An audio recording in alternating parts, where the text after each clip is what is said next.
Hey guys, it's me XPC and welcome to my review of Marvel's Spider-Man Episode 3, Osborn Academy.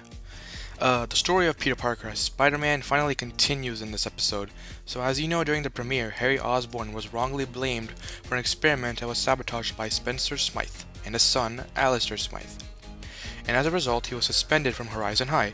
In this episode, Norman Osborn, who is Harry's dad, makes his debut in the show and decides to create his very own school for young super scientists to compete with Max Modell's Horizon High. Now, before I get into anything else, let me just mention that Norman Osborn is voiced by, Josh Keaton, who, if you don't know who he's voiced Peter Parker slash Spider-Man in Spectacular Spider-Man animated series, which is probably one of my favorite cartoons of all time, and that is such a kick in the face to Spectacular Spider-Man fans because, if you have Josh Keaton, why didn't you use him to voice Spider-Man? Like, seriously? That's such a wasted opportunity. Like, fine, give Robbie Damon a chance, but you have Josh Keaton. Use him, please. Okay, anyway, but Josh Keaton as Norman Osborn does a surprisingly good job here. He establishes that businessman-like and like cold father, attitude of that his character. But anyways, the episode starts out with Spider-Man fighting the Jackal, who has stolen technology from Stark Industries. This is actually the Jackal's first television appearance, but his alter ego, Miles Warren, is actually in the 90s Spider-Man cartoon and in the Spectacular Spider-Man cartoon. And the Jackal, in my opinion, is probably one of the most unique and coolest villains that I've ever. It's one of my favorite villains too, and I'm glad he's debuted in the show. Anyway, during Spider-Man's fight with the Jackal, we get introduced to Gwen Stacy, who is voiced by Laura Bailey. Gwen Stacy was mentioned in the premiere episode, but we didn't actually get to see her. Max Modell says, "Hey, there's also Gwen Stacy," but we don't actually get to meet her in the show. But now, we get to meet her in this episode, and Gwen literally, the Jackal takes Gwen, but like Jackal was saving her, and then Spider-Man saves her, and Gwen doesn't say, "Hey, thank you." She's like, maybe your webs need a little bit more modification." I'm like, are you kidding me right now? Please do not get all sciencey on this, please. But okay, then later on in the episode, Peter and his friends with Max Modell are attending an interview demonstration at Norman Osborn's new school, where we get to meet the Science Bro team, that consists of Clayton Cole and Herman Schultz, aka the Clash and the Shocker, in the comics. In this show, both these characters are actually around Peter's age, and I don't like the idea of de-aging the characters, especially some of the villains. Like, I get doing that with Smythe. I get doing that with maybe Clash because he doesn't have that huge presence in the show. Not in the show. I mean, like he's only in the comics, but he kind of has a big presence there. But and then Shocker was in Spider-Man: Homecoming, even if he had a very small role. And Shocker isn't that he's a pretty well-known character to me anyways, because he was in Spectacular Spider-Man and the 90s Spider-Man cartoon.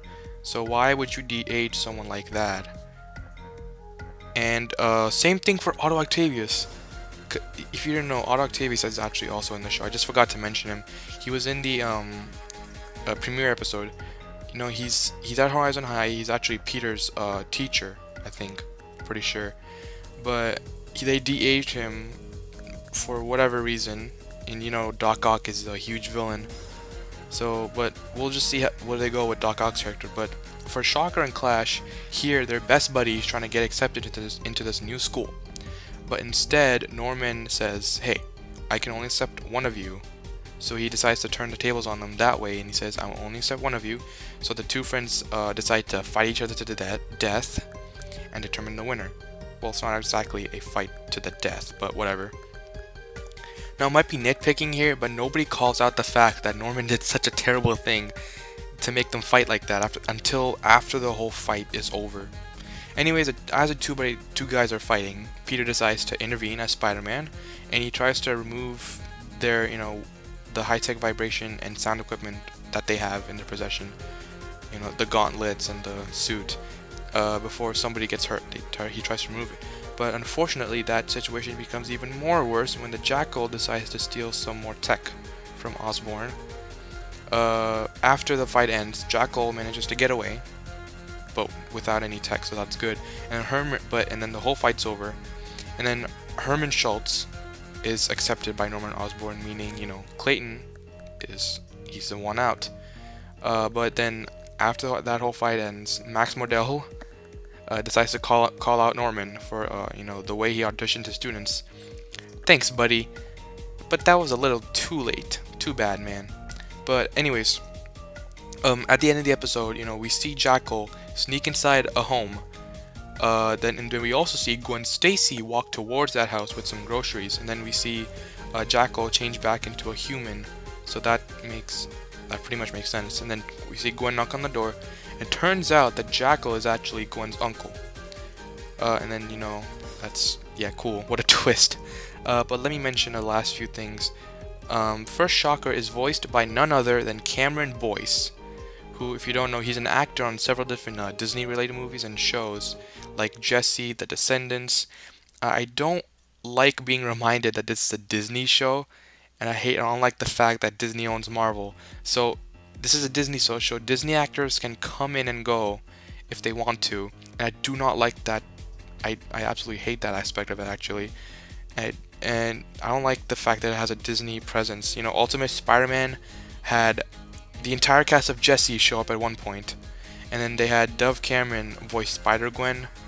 And then maybe of all the ideas, of all the people you want to voice for if you want someone to voice Spider-Gwen, do not pick someone like Dove Cameron. I know she's cool and all, but this is a you know, fan favorite characters for Spider-Gwen, and you pick Dove Cameron, pick someone, you know, renowned voice actor. And then having the entire cast of Jessie in the show, like, are you kidding me? Like, why? Don't get me wrong, I like Cameron Boyce, but he does not fit the Shocker role at all, because, you know, he's a funny guy and an upbeat guy.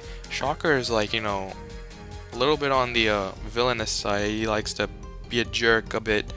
And then de-aging those characters does not help it to, you know, they de-aged them apparently to make them, you know, more relatable to the audience, to the younger audience. But, you know, de-aging them does not help the show at all. So, anyways, the final verdict here is that, you know, I like the episode was pretty good. It was action packed, and having Gwen Stacy and Norman Osborn is pretty cool. Having their welcome additions along with the Jackal, who I think is a pretty sweet villain. Shocker and Clash, just don't like them. Don't like how they're depicted here. Also, Clash, you know, Clayton Cole, he's actually voiced by Yuri Lowenthal, who has also voiced Spider-Man. Yeah, great job, Disney. But anyway, Jackal's a pretty sweet villain. I can't wait to see how he actually meets Peter in his, you know, his human form and that. So I'll rate this episode an 8 out of 10. Alright, so thanks for watching, and I'll see you all on the next Marvel Spider-Man review. Peace out, and game on.